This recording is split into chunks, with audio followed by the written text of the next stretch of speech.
We go on in verse 15. The God whom my fathers Abraham and Isaac walked, the God who's been my shepherd all my life to this day. That is an amazing verse of scripture from Jacob.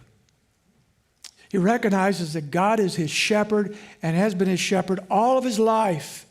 When we look back on his life, this is an amazing verse of scripture. And it has to mean a lot to Jacob. It has to be a tender term because he knew what it was to shepherd sheep. We don't.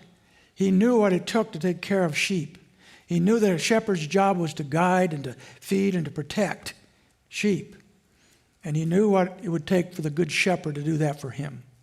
And he looks back on his life and he appreciates now, finally, so much that the God that he now worships had been the God who had been his shepherd all of his life, even when he resisted. Now, this is a big statement for him because he knew exactly what sheep were like. Let me give you a couple characteristics. Sheep are dumb, all right? Sheep are stupid.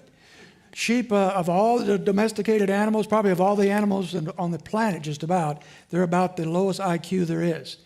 You know, they went through 5th grade 7 times. They never could get through. They're constantly getting lost. They don't know where they're going. They have bad directional skills. They're always going the wrong direction.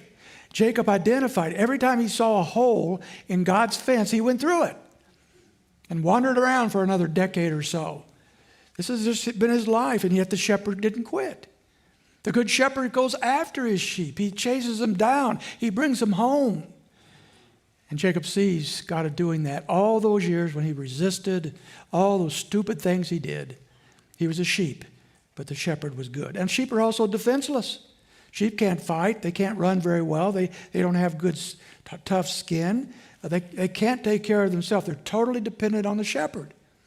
Only the shepherd can protect them and take care of them. And God had done that through his life. Even though during those times when he says, I don't need God. I'm the best deceiver on the planet.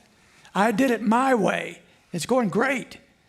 It wasn't until later he realized it wasn't. But the shepherd never let him go. He never quit on him. He stayed after him. The shepherd's rod was used often to break him.